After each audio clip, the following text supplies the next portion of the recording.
Next, let's talk about my favorite part in illustration and in cinema overall: illumination. Illumination is very interesting because with it, we can create the illusion of realism. The more accurate the illumination is in a piece, the more realistic it will look, no matter if the color or the subject draws are unrealistic. Now you may think that the law of contrast that we have been talking about is created here between lights and shadows, and that is partially right.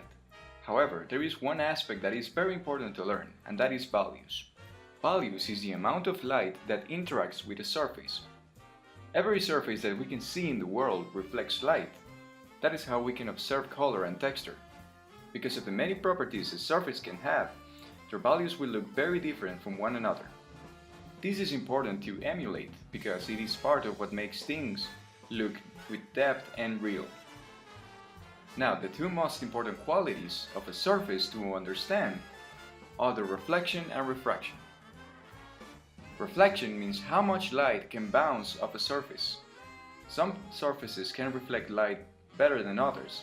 Some objects have a more rough and uneven surface, which makes light hard to reflect. Others have smooth and even surfaces, making them very reflective. Refraction refers to how much light can pass through an object. When light goes through an object, depending on the property of said object, light would bounce multiple times inside of it before passing through, or reflect back. This is called subsurface scattering. This, of course, will depend on what's inside the object. For example, glass will let light go through very easily, while inside something like a peach, light will scatter inside because of its flesh. Skin is a great example of a combination of the two of them. It has a surface that can reflect light, but also let an amount of it inside. The two types of illumination that you will see more in real life are overcast and direct light. Direct light happens when it hits the subject or object directly from one side. This makes the object receive and reflect more light. At the same time, its contrast of light and dark tones will be very strong, and its shadow will be very sharp. In the contrary, overcast light occurs when the light that hits our character is scattered, hitting our subject from all directions. This light oftentimes is not as strong as a direct light. Because of this, the contrast of tones is rather weak, and the casting shadow is very diffuse. In real life, this often happens on cloudy days.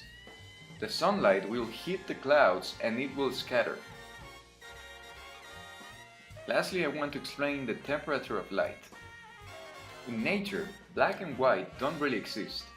Look at trees and bushes, and you will realize that anything that looks rather dark is in reality the absence of light, meaning that those objects will still have their color intact, it's just that light is not reflecting on them.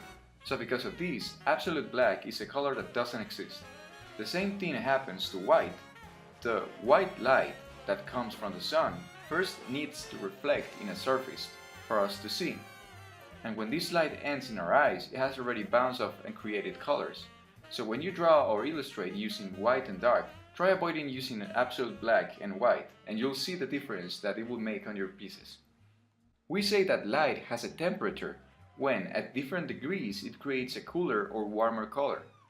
Interestingly, the more light burns, the colder the color will be, and the less it burns, the warmer it will be. Take a look and see how light interacts with the objects around you. Understanding how light works with objects and applying them to your art will make things feel more realistic and three-dimensional. Now let's talk a bit more about color. Color theory is the study of the relation of one color to another. Usually, colors are represented in a circle like this. Of course, there exists contrast between them. Contrasting colors will be exactly against each other on this wheel. Now, when one color is next to the other, we say that the color is a complementary one. Now, remember what we talked about creating a sequence to break it at the end? Same thing happens with colors. We can create a sequence of complementary colors just to break it at the end with a contrasting one. I will leave a useful link resuming color theory and other methods of using it in the description. A good example is how thematically and visually the contrast of colors between Blade Runner and Blade Runner 2049 since they are very thematically and visually correct. And on the publicity for the film, it is very effectively portrayed. Now, since we're telling stories, we need to talk about the psychology of color. Red will give you an emotion of love. Red will give you a feeling of love, danger, courage, or caution, while orange can give you a sense of youth, creativity, freedom, or fascination. Yellow can bring you happiness, relaxation, energy, or joy, while green would evoke nature, sense of growth, envy, or a rotten feeling. Blue is a very obvious one. It can make you feel sadness, or even trust, a sense of cold or peace. Or perhaps a less used one is purple, giving a sense of fantasy, spirituality, and mystery or humanity. Lastly, I want to talk about color coding. When you play a video game, you will realize that certain items have a specific. This is so that when you play and you find that color, you can quickly associate it with the item. So for example, if an item that gives you energy is color blue, and you are running out of energy, you will quickly go looking for that color. Same thing happens if there is an enemy of a certain color. You will try to avoid it. We see color coding in real life too. Signs all around the world are used to make fast associations like traffic lights or road signs. We can use color coding in our favor to make audience associate characters and items in our story with colors and make them react when they see said color. In the days of classic art, when you learn art, you learn to make things look as beautiful and realistic as possible. Only after and change of times, art changed with it, and artists like Van Gogh or Monet, Picasso or Frida Kahlo changed the way we see art. No longer they needed to make perfect brushstrokes. They aimed to create more emotionally and significant art, and they did thanks to the understanding of the principles that we saw this week.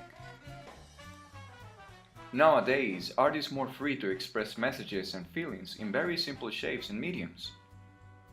It is the way we apply this knowledge about aesthetics that leaves an impression whenever we see a piece. In what color is your story painted?